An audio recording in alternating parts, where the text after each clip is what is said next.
Calvert, and welcome to Forgotten Lives and Buried Stories, which is dedicated to telling the stories of people, events, and ideas from our past that don't always make it into the history books. These stories might seem a little quirky sometimes, or maybe eclectic, but hopefully they'll be entertaining and maybe even a little surprising. The first person I'll focus on is Nicholas Said, an African-born soldier in the U.S. Civil War, described by newspapers as a remarkable man who could speak a dozen languages and was deep in the philosophies, and had crossed paths with the kings and queens of Europe. Born in what is now Nigeria, where his father commanded an army of thousands of soldiers, he volunteered for the Union Army almost as soon as he got to the United States. And when the war was over, he gained fame by staying in the South to teach English to freed slaves. Other people I'll look at include Francis Bellamy, the self-described socialist who wrote the Pledge of Allegiance; Catherine Lee Bates, who composed America the Beautiful while traveling through the Rockies with her apparent lover, Catherine Kuhlman. And then there's Anthony van Saleh, son of the Moroccan pirate in this painting, who became one of the first known Muslims to move to what is now the United States. Together with several other Muslims, he settled in New York just 2 decades after the Mayflower landed at Plymouth Rock.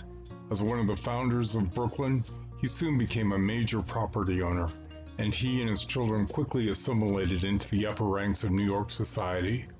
His descendants include the likes of Humphrey Bogart and Jacqueline Kennedy. So one of the things that I hope to do with this site is to look at the legacies that people of different religious persuasions, lifestyle orientations, ethnic backgrounds, and political beliefs have had on this country. On the other hand, I'll also fill in some details about much more famous figures, like, say, Thomas Jefferson or Christopher Columbus, who have stories that have been hidden, obscured, or rarely told because they just don't mesh well with the narratives that have been formed about them. For instance, most of us by now have at least a vague idea about Christopher Columbus's penchant for killing and enslaving the native peoples of the Americas. But do we know the details, such as how his soldiers would cut off the hands of enslaved natives who did not bring them enough gold, or how they would sell girls as young as 9 or 10 to be sex slaves? Or do we know all the reasons why he was so eager to take his voyage in the first place?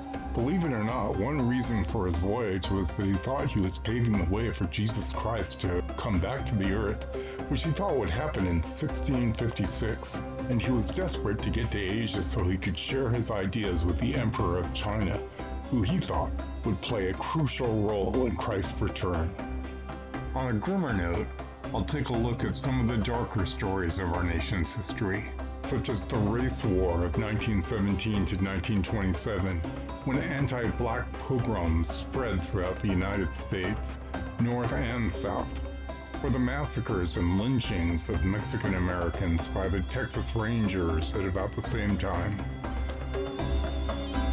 For some stories, I'll reach deep into our history, such as exploring the mound kingdoms that once stretched from Florida to Canada, clustered around earthen pyramids that sometimes rivaled the size of the pyramids in Egypt and Mexico.